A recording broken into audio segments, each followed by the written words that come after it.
नमस्कार, स्वागत है सिलेक्शन गुरुजी ऑनलाइन यूट्यूब चैनल पर। और हम बात कर रहे हैं अग्निवीर बैच में।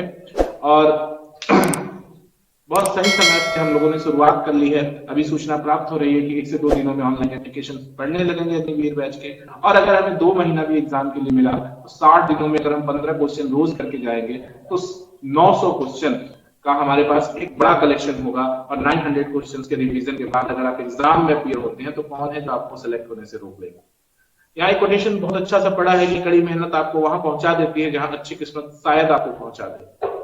किस्मत और मेहनत का बहुत कनेक्शन होता है और किस्मत भी उन्हीं के साथ होती है जो मेहनत करते हैं। तो किस्मत तो अपने पास है नहीं, अपने हाथ में है नहीं। हमें जो मिला है वो मिला है किस्मत में, जो ईश्वर ने दिया है। लेकिन अपने हाथ में मेहनत है, हम अपना काम करते हैं, मेहनत करते हैं, क्वेश्चन स्टार्ट करते हैं, किस्मत खुद ब खुद आ जाएगी। तो स्टार्ट करते हैं आज का क्वेश्चन। ए और बी, ध्यान दीजिएगा, ए और बी की वर्तमान आयु का अनुपात 6:7 है। 6:7 का अनुपात है।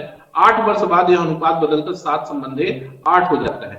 देखो तो कह रहा है कि 8 वर्ष बाद आयु 7:8 हो जाता है तो ए की वर्तमान आयु। और बहुत सिंपल सा सवाल है, देखो यार, ये ए का मामला है और ये बी का मामला है। कितना बढ़ रहा है अनुपात, यहाँ पे भी +1 हो रहा है और यहाँ पे भी +1। पर्टिकुलर इस तरह के क्वेश्चन के लिए जहां दोनों तरफ बराबर बढ़े तो एक भाग का परिवर्तन हो रहा है, बढ़ रहा है एक भाग, तो यही एक भाग बराबर 8 साल हो जाएगा। तो ए का वर्तमान आयु हो जाएगा 8 गुणित ए कितना है, 8 6 भाग है तो 8 एक बराबर 8 है तो 6 बराबर क्या हो जाएगा, तो 6 बराबर 6 गुणित 8 बराबर वर्तमान आयु ए की 48 साल हो जाएगी। देखिए जब इस तरह के सवाल आए कि जहां अनुपात कुछ वर्ष के बाद बराबर बढ़े, दोनों का अनुपात बराबर बढ़े, देखो यहाँ 6 से 7 हुआ, 1 की वृद्धि हुई, यहाँ 7 से 8 हुआ, 1 की वृद्धि हुई, तो ये वृद्धि कितना, ये वृद्धि एक वृद्धि होने में कितना साल लग गया, 8 साल। यानी 1 बराबर 8 के तो ए की वर्तमान आयु 6 बराबर 6 टे 48 साल। कोई दिक्कत नहीं है, इस तरह का सवाल आप ऐसे ही कर लेंगे। ठीक है, अगला सवाल ध्यान दीजिएगा। कह रहे हैं कि एक वृत्त का परिमाप 44 सेमी है, व्यास ज्ञात कीजिए। बहुत सिंपल सा सवाल है, फार्मूला बेस्ड क्वेश्चन है, बहुत आराम से पढ़ेंगे। 2 पाई r इज इक्वल टू 44, या यूं कह सकते हैं कि 2 गुणित 22/7 गुणित r बराबर 44। 22 दूनी 44, इस 44 को काट देगा और r कितना हो जाएगा, 7 हो जाएगा। तो अपनी त्रिज्या कितनी आ जाएगी, 7। तो डायमीटर पूछ रहा है कि व्यास कितना होगा, व्यास कितना होता है, 2r होता है, तो डायमीटर हो जाएगा 14। यहां तक कोई तकलीफ हो तो बताइए। यहां तक बहुत आराम से हम क्वेश्चन कर पा रहे हैं, क्योंकि जीडी के लेवल का जो क्वेश्चन होगा, जो अग्निवीर का क्वेश्चन होगा, क्वेश्चन का लेवल बहुत ज्यादा नहीं होगा।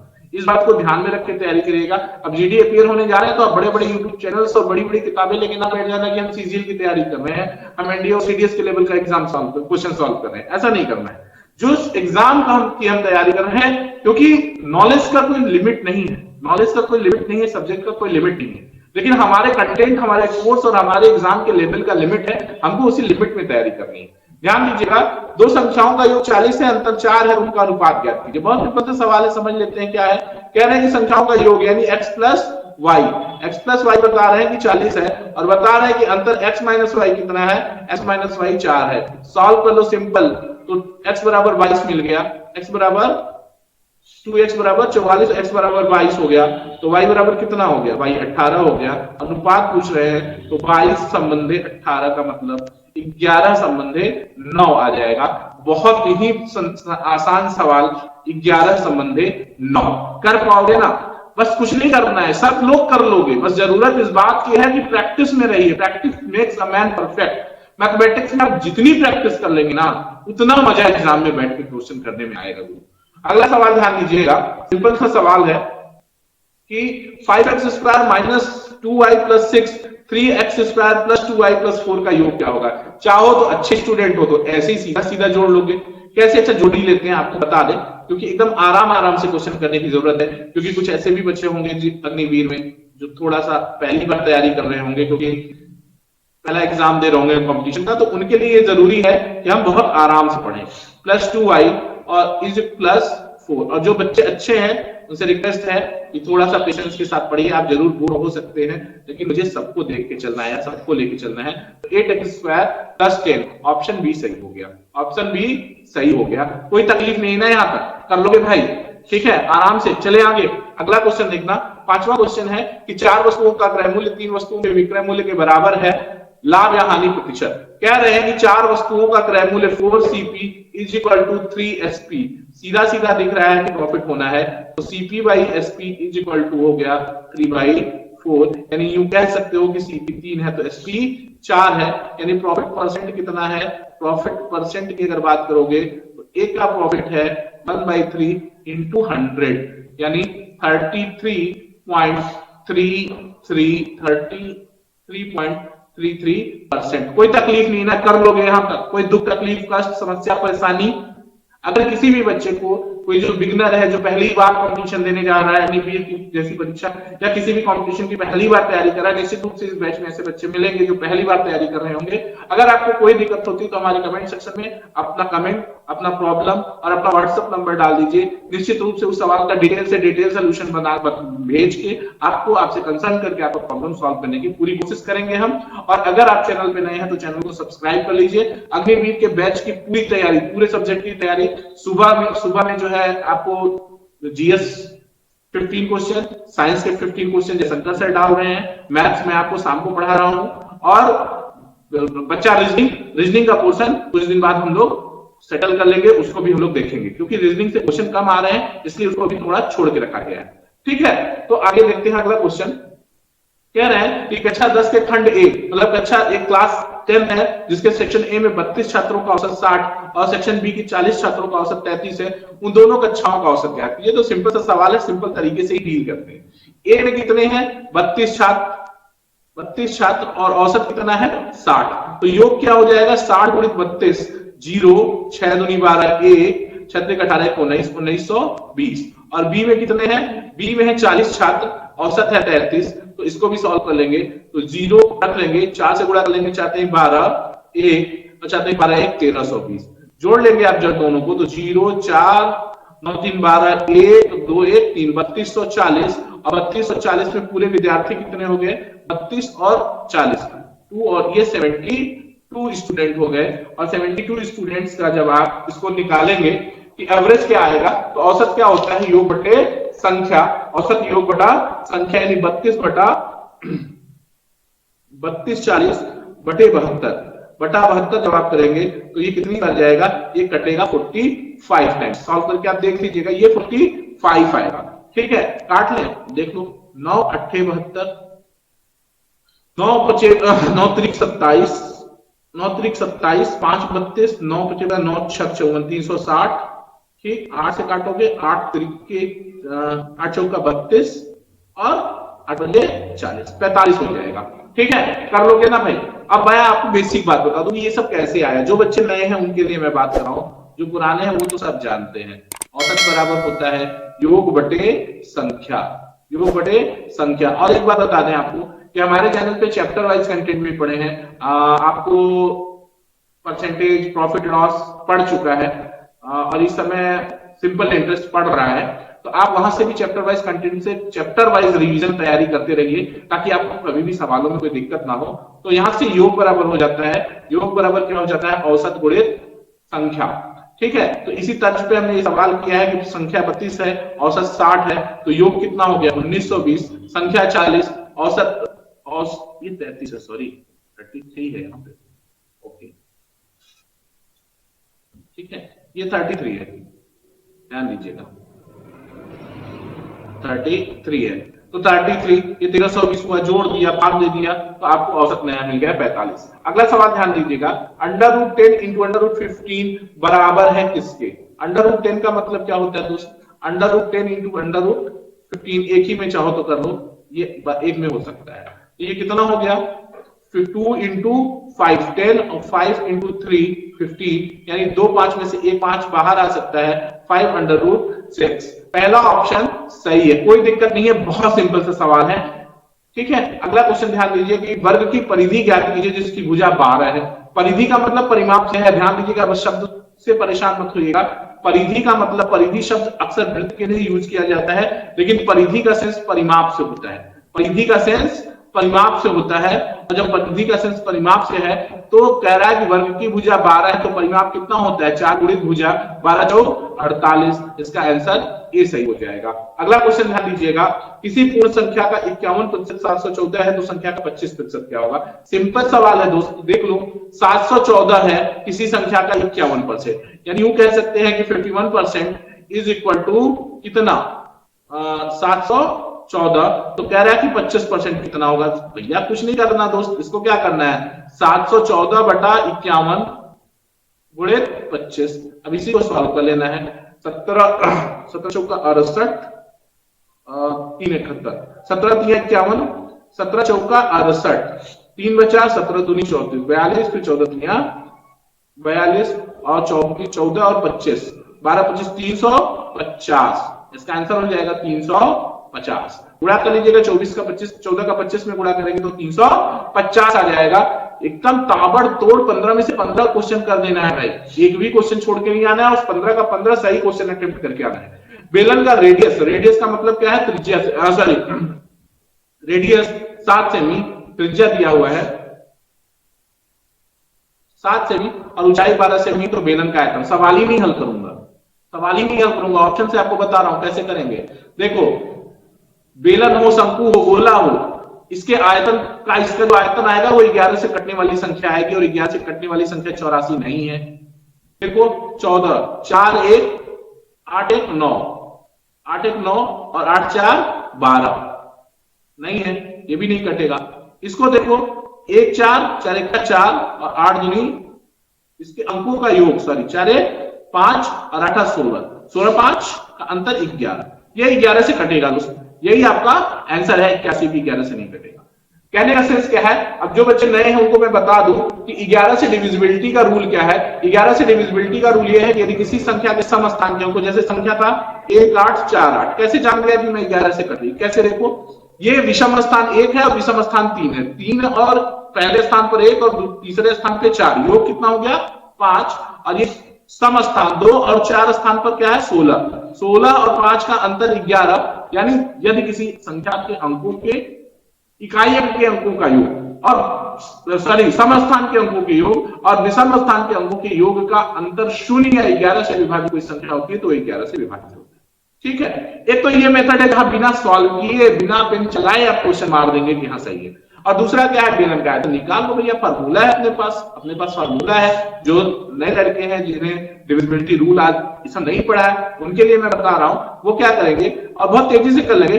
पाई आर स्क्वायर एच होता है आयतन बेलन का 22/7, आर मतलब 7 गुणित 7 और एच 12, ये तो खत्म हो गया 7 से 7, फिर 14 7 दूनी 14, 1 7 दूनी 14 1 15 और गुणित 12, 12 चौक 48 की 8 हासिल 4, 12 चौक 48 की 8 हासिल 4, 12 मुझे 60 4 64, 6 12 का 12 6 18 48, यहां से भी आएगा। तो एक ये प्रोसीजर करने से बेहतर है कि आप 11 की डिविजिबिलिटी के बेस पे ये ऑप्शन बहुत तेजी से कर लेंगे। अगला सवाल ध्यान दीजिएगा, कह रहे हैं कि किस वार्षिक दर से किसी राशि का 10 वर्ष का साधारण ब्याज मूलधन का 2/5 होता है। चलो ठीक है, पहले तो हम यही मान लेते हैं कि मूलधन 100 है, मान लेते हैं माना मूलधन 100 है, 100 के मूलधन का 10 वर्ष का ब्याज कितना दे रहे हैं भैया, ये 10 वर्ष का ब्याज दे रहे हैं 100 का 2/5, 100 का 2/5 मतलब 40, 10 साल का ब्याज अगर 40 है तो 100 रुपए का 1 साल का ब्याज कितना होगा दोस्त, 1 साल का ब्याज होगा 4, 1 साल का ब्याज 4।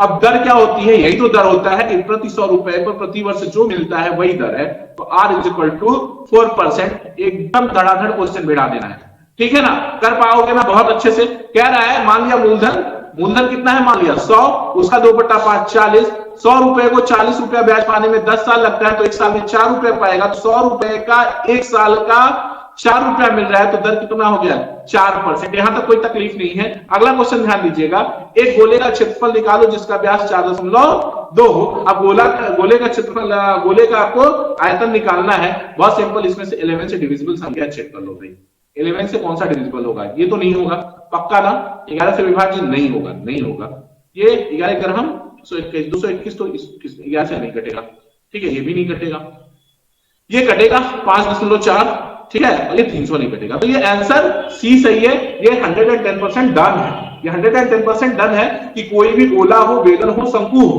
गोला हो, बेलन हो, शंकु हो, उसका आयतन वक्र पृष्ठ संपूर्ण पृष्ठ 11 से कटने वाली संख्या ही आएगी। ये बेट श्योर है, क्योंकि 22 से हम गुणा करते हैं तो 22 से गुणा करते हैं, और 22 से जो संख्या गुणा होकर परिणाम में आएगी वो निश्चित रूप से 11 से कटेगी। इस बात को ध्यान रखोगे अगर, तो बिना पेन पेपर उठाए सिर्फ ये चेक करके कि कौन सा ऑप्शन 11 से कट रहा है, एकदम आंसर ताबड़तोड़ 2 सेकंड के अंदर कर दोगे। और मेंसुरेशन का सवाल अगर 2 सेकंड के अंदर करके आते हो ना, तो फिर कौन है जो सिलेक्शन से रोक लेगा आपको। अगला क्वेश्चन ध्यान देते हैं। एक व्यक्ति, सॉरी इसको क्वेश्चन को आपको मेथड से भी बता दूं, नहीं आप कहेंगे कि बस सब ट्रिक से निकल जा रहा है। देख लेते हैं। गोले का क्षेत्रफल क्या होता है? गोले का 4 पाई आर स्क्वायर होता है। 4 पाई का मतलब 4 इंटू 22/7, और आर स्क्वायर कितना होगा? 4.2 इंटू 4.2। इसको गुणा कर लोगे 7 7 42 0.6 हो जाएगा। पूरा मल्टीप्लाई कर लोगे एकदम 110% 55.44 आ जाएगा। अगला सवाल ध्यान दीजिएगा। कह रहे हैं कि एक व्यक्ति 5 किमी प्रति घंटा की गति से चलते हुए एक पुल को 15 मिनट में पार कर लेता है। पुल की लंबाई क्या है? सबसे पहले ऑप्शन देखो कि दिया किसमें है। ऑप्शन मीटर में दिया है, तो किलोमीटर प्रति घंटा को मीटर प्रति सेकंड में बदलेंगे, तो दूरी बराबर क्या होगा? दूरी बराबर चाल 5 गुणित 5/18 और गुणित 15। ध्यान देना, गुणित 15, राइट ना? तो क्या हो जाएगा ये 15। अब मिनट है तो इसको क्या कर लेंगे? सेकंड में बदलेंगे तो गुणित 60। तो ये मीटर प्रति सेकंड का मामला हो गया। अब देखो क्या कर सकते हो, 6 से काटो, 6 3 18, 6 में 60, 3 5 15, अब 5 5 25 25 125, 125 में 10 से गुणा करोगे तो 1250 मीटर का वो पुल है। एकदम आराम से कैसे लगाओगे? सवाल को समझो कि ऑप्शन आपको किस फॉर्म में दिया है। ऑप्शन आपको मीटर में दिया है और चाल आपको लेना है, तब आप चाल मीटर प्रति सेकंड में ले लेंगे और समय को सेकंड में ले लेंगे। तो 5 किलोमीटर प्रति घंटा को मीटर प्रति सेकंड में बदलेंगे तो 5 गुणित 5/18 कर लोगे, और 15 मिनट को जब सेकंड में बदलोगे तो 15 गुणित 60 कर लोगे, और जब कैलकुलेशन करके सॉल्व करोगे तो आपको दूरी मिलेगी 1250 मीटर। आपका चौथा ऑप्शन सही है, कोई तकलीफ नहीं ना यहाँ पे। अगला सवाल ध्यान देना, सिंपल सा सवाल है कि एक वर्गाकार बाग की त्रिज्या, एक वर्गाकार बाग की त्रिज्या, एक वर्गाकार बाग की त्रिज्या इतनी है, बाग की परिधि, सर ये वर्गाकार बाग नहीं होगा, ये वृत्ताकार होगा। इसको आप सही कर लीजिएगा, ये वर्गाकार नहीं लिखा होना चाहिए था, ये वृत्ताकार होगा, ठीक है ना? इसको आप करेक्ट कर लो, वृत्ताकार। बाग की त्रिज्या दिया हुआ है 28, कह रहे हैं क्षेत्रफल क्या होगा। बहुत सिंपल सा सवाल है यार। तो 18 1 नहीं है, ये भी नहीं कहा है, 7 ये हो सकता है, 7 और ये कितना आ जाएगा? 176। क्यों 176? ही एकमात्र संख्या जो 11 से कटेगी। अगर वृत्त की त्रिज्या निकालनी है, अगर आपको परिधि निकालनी है, तो वृत्त की परिधि भी ऐसी ही संख्या आएगी जो 11 से कटे। 11 से डिविजिबिलिटी का रूल जान लो और मेंसुरेशन को एकदम साफ कर लो भाई। ये देखो 176 है। अब मैं निकालने को आपको निकाल दूंगा मेथड से, लेकिन आप जान लो कि 11 से डिविजिबल एकमात्र संख्या 176। 2 सेकंड बिना सवाल समय गवाए आप इस सवाल को टिक कर लोगे। देखो बता देता हूं, वृत्त का क्षेत्रफल पाई आर स्क्वायर, फॉर्मूले से लगा लो 22/7। जो नए लोग हैं वो देख लें इसको, 28 गुणित 28 गुणा कर लेना, 7 चौक 28, 22 चौक 88, 22 चौक 88 गुणित 28, ठीक है? सॉरी 4 दूनी 8 और ये 28 8 बट्टे 64। सॉरी परिधि पूछ रहे हैं, परिधि, सॉरी परिधि पूछ रहे हैं। तो परिधि क्या होता है? 2 pi R, 2 into pi 22/7 into R. R कितना है? 28, ठीक है? 7 चौक 28, 4 दूनी 8, 22 अट्ठम 8 दूनी 16, 8 दूनी 16 1 17, 176। कोई दिक्कत नहीं है, कर लोगे। अगला सवाल देखते हैं। कह रहे हैं कि ए और बी मिलकर किसी काम को 5 दिन में कर सकते हैं। ए अकेला उस काम को 8 दिन में करता है, तो बी अकेला उसे कितने दिन में करेगा? सिंपल सवाल है आपके पास। ए प्लस बी कितने दिन में कर पा रहे हैं दोस्त? 5 दिन में कर पा रहे हैं। बी अकेला उस काम, ए अकेला उस काम को 8 दिन में कर पा रहा है। एलसीएम ले लो, एलसीएम कितना हो जाएगा? 40, और ए कितना हो गया? इसका ए और बी का एक दिन का काम 8 और ए का एक दिन का काम 5, घटा दो 3 हो गया एक दिन का काम, और यहां से घटा दोगे तो ए कैंसिल हो जाएगा। बी का एक दिन का काम कितना हो गया? 3। तो बी पूरा काम कितने दिन में करेगा? 40/3, 40/3, 13 × 39, सही 1/3, 13 से 1/3 दिन। ये हो गया आपका क्वेश्चन खत्म। संरक्षण गुरुजी में अग्निवीर बैच में आज इतना ही। आने वाले समय में और भी सवालों और इस तरह की श्रृंखलाओं के साथ हम बने रहेंगे आपके साथ। अगर शीघ्र ही फॉर्म भरा जाना है, 1 से 2 दिन के अंदर नोटिफिकेशन की सूचना है कि 1 से 2 दिन में फॉर्म भरना शुरू कर देंगे। हाँ, और जैसा मैंने पहले भी बताया कि अगर 2 महीने का भी समय मिला हमको एग्जाम में और हमने रोज सिर्फ 15 क्वेश्चन की प्रैक्टिस की, अगर आप हमारे चैनल पे बने हैं और सिर्फ 15 क्वेश्चन की प्रैक्टिस कर लेते तो 60 दिन में 900 सवाल, 900 क्वेश्चंस की एक सीरीज का रिवीजन पढ़ाई करके अगर आप एग्जाम में जाएंगे, कौन है जो आपको सेलेक्ट होने से रोक लेगा। तो ठीक है, तो बने रहिए सिलेक्शन गुरुजी में। अग्निवीर बैच में आज इतना ही, कल फिर मिलेंगे 15 सवालों की श्रृंखला के साथ। तब तक के लिए धन्यवाद। जय हिंद, जय भारत।